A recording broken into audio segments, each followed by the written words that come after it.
Right now, I'm going to create a creature using what was taught in the previous videos, as well as some extra things here and there. Where I started out was actually on Adobe Photoshop, and I sketched out this little water blob with rocks. It's not necessary to do this. You could start modeling in SculptGL first, and that's absolutely fine. Drawing the creature first personally helps me, and it gives me a reference image to go off of when I begin modeling. Now returning to SculptGL, I'm going to upload this image via the background option. Then I'll uncheck the fill box so that I can see the whole image. 2 quick notes. 1. I'm using a drawing tablet, but the controls remain mostly the same as with a mouse. 2. I'll mostly be using hotkeys, and I'll add a link down below this video to the shortcuts page for SculptGL. Since my creature is fairly round and curvy, I can easily start with this sphere. I'll start with using the drag tool to work on those wavy parts, also disabling symmetry.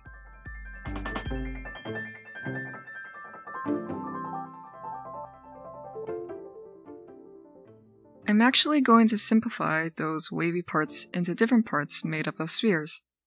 This way I don't have to worry about stretching out the first sphere too far and potentially breaking its geometry, or topology. Having all these separate objects is a pretty good way for me to demonstrate the transform tool too. A lot of examples of scaling, moving objects along an axis or plane. Pretty good amount I'll be doing here. I've been using the copy selection option rather than the add sphere option, and that's because copying a selection doesn't shift the camera around, and I don't have to deal with a huge sphere each time.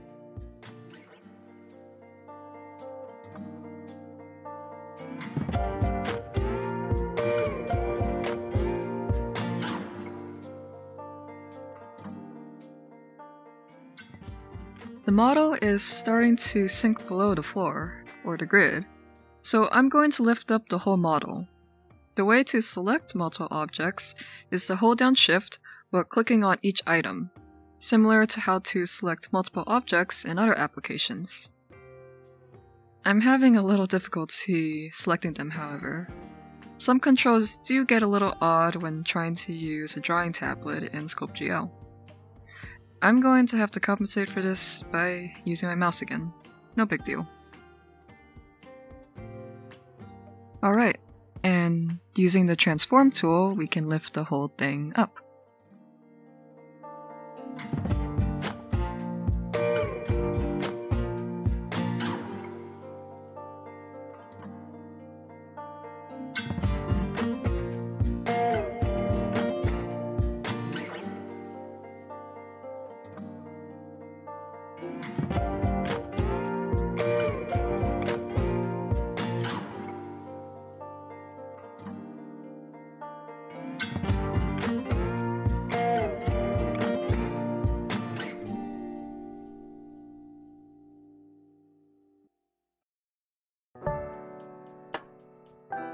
Now for the main body area.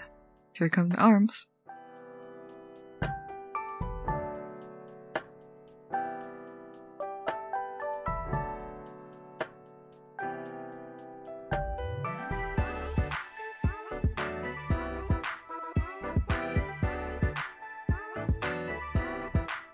Let's try the face now with symmetry back on.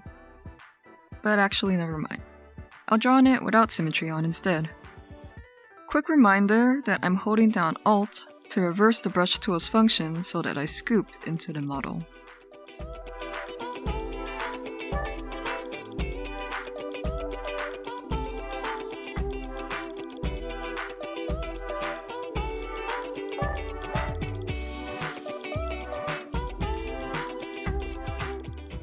I'm going to start moving and dragging the model here and there to make it look a little more interesting. It's kinda hard to reach the bottom of this object, so I'm going to isolate it with the I key. More moving of the spheres.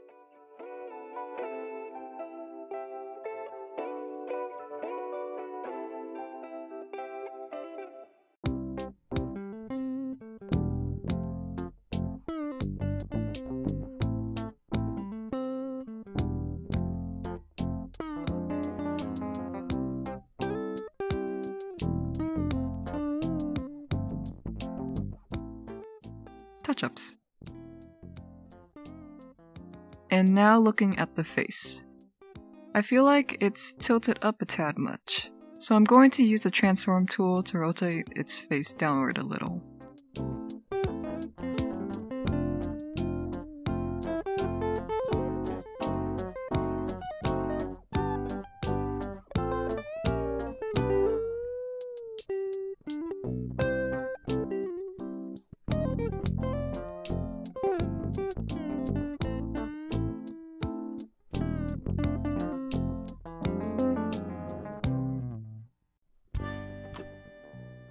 Let's see how I'm doing here by unselecting the darken unselected option. Looks fine so far. Good time as ever to save my project actually.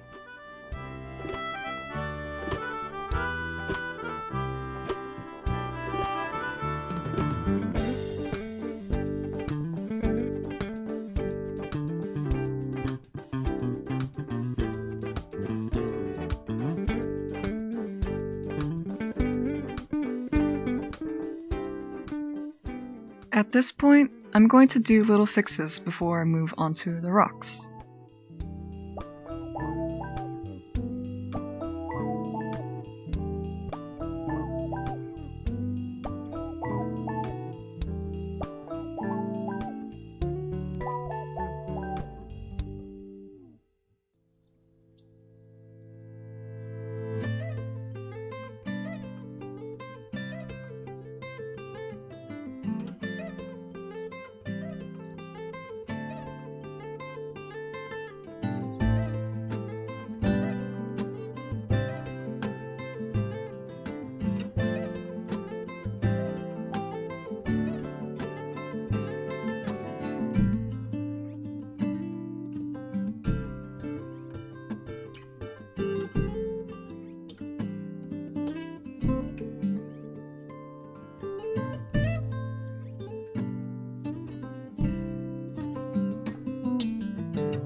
Saving again, though as a different file.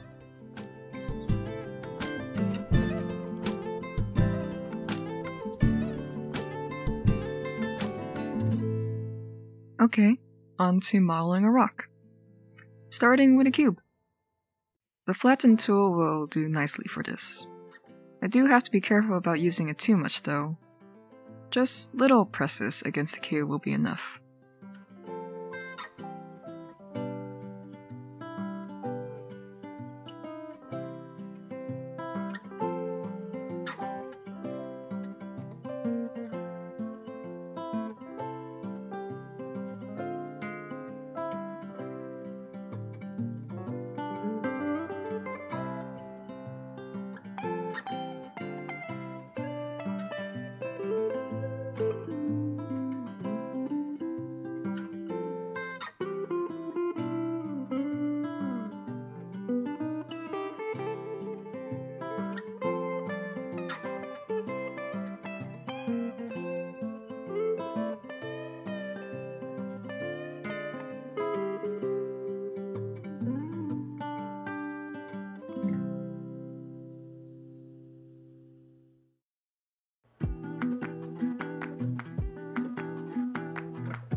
I also have to watch out for any bad topology as I mold this object. Visually, it can look weird, but bad topology also means editing those areas can be a pain.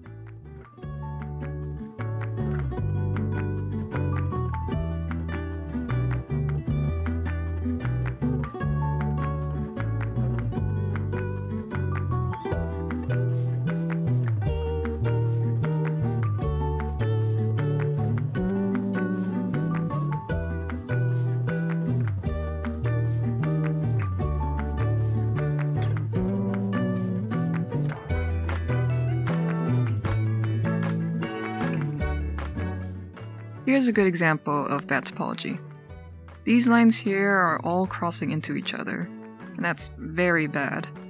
I'm going to use inflate to encourage the geometry there to open up. Smooth it along the way, flatten too, brush to make it look nicer, and that's better.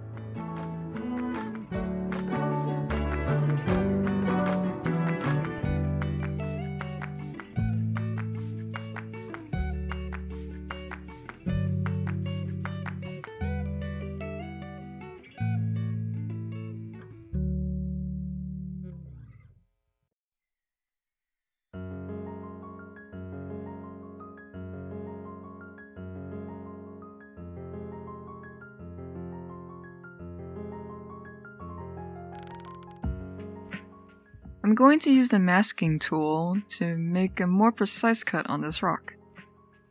I have to be careful still. I don't want to cut too deep.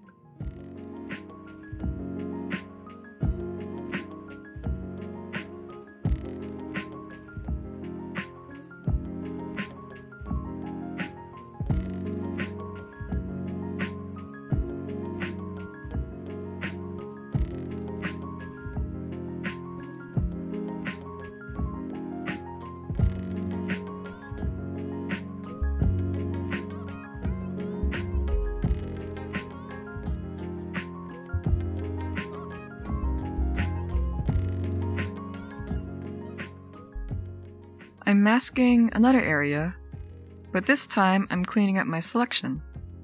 I'm holding down Ctrl to access the masking tool, as well as holding down Alt to invert it, making the current tool something like a mask eraser.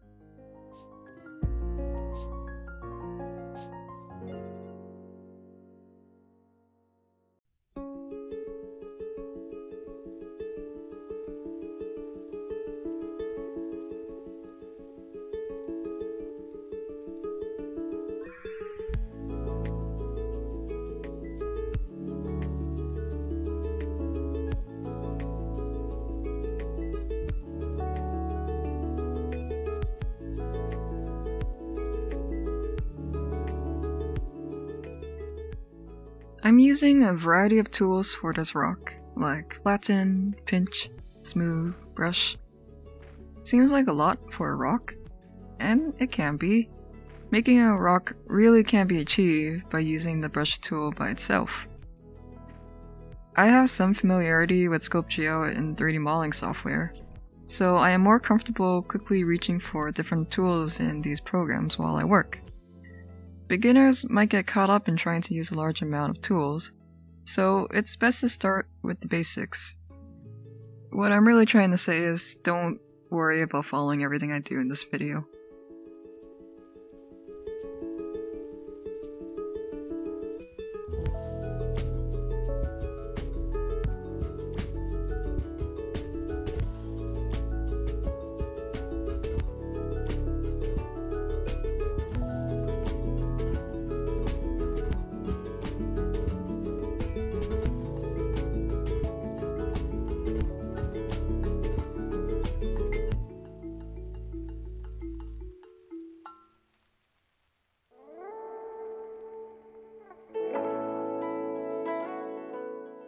And as I finish up this rock, I'm going to do some last checks on the topology.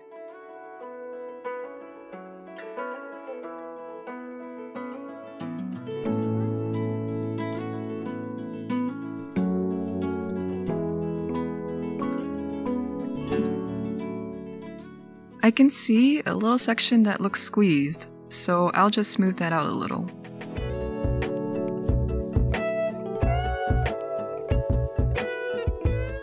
Oops, the other objects are blocking my view. I'm going to isolate the rock right now so I can see it better with the I key.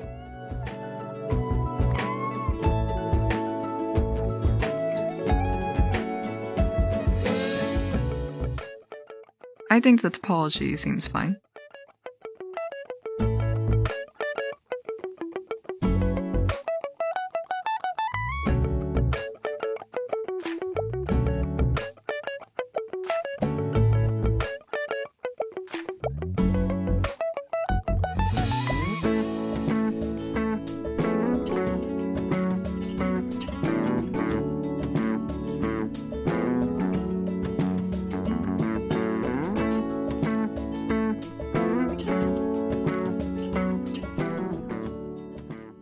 Now I'm going to save my model, but just the rock.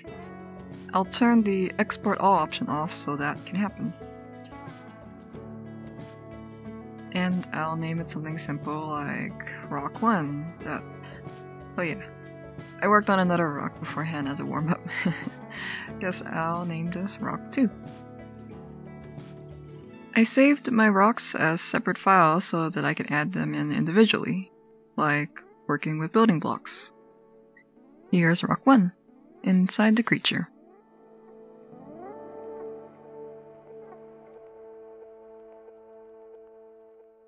Time to save again, and make sure the export all option is checked so that the whole workspace is saved.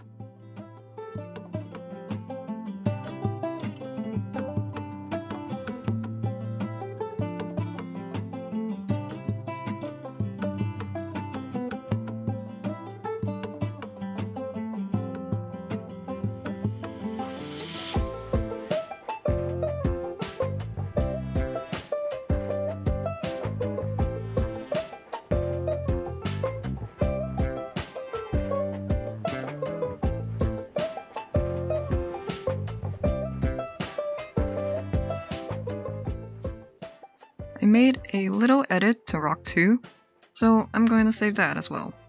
I have to check off Export All again.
Wait, I forgot to check the export all option back on.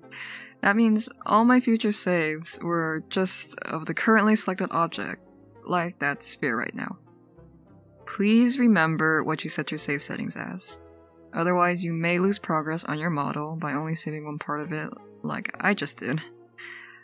I guess this is a good example of why you should have multiple copies of your work, because my files were only bits and pieces of the whole model beyond my 4th save, which mistakenly I named my 5th save as well. Anyway, back to the rest of the video. The model looks about done. I'm going to open the rendering tab here. These options alter how your model appears. I'm going to select the rocks. It's hard to tell I selected them, so I'll turn the darken unselected option on again. Matte cap will do just fine for me. Let's try green.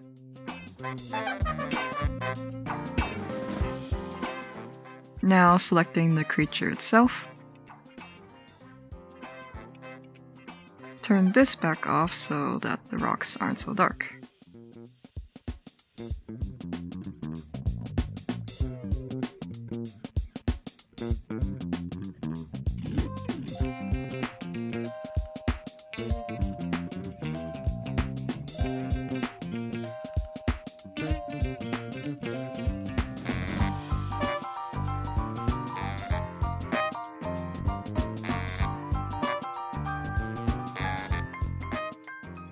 It can be a mercury-based creature, I suppose.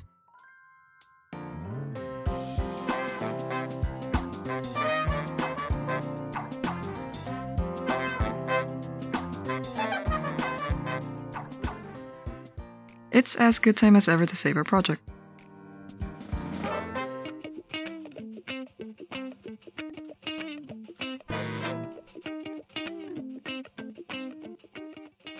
Okay, I'm back after realizing my mistake from earlier, and I had to recreate the formation of the rocks around my creature.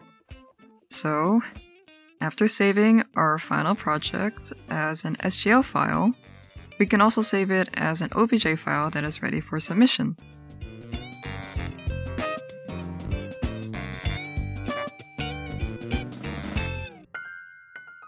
Submission goes as last name dash first name, underline, unit dash 5, underline, assignment name, which I suppose could be creature for now. And that should be it. Have fun modeling.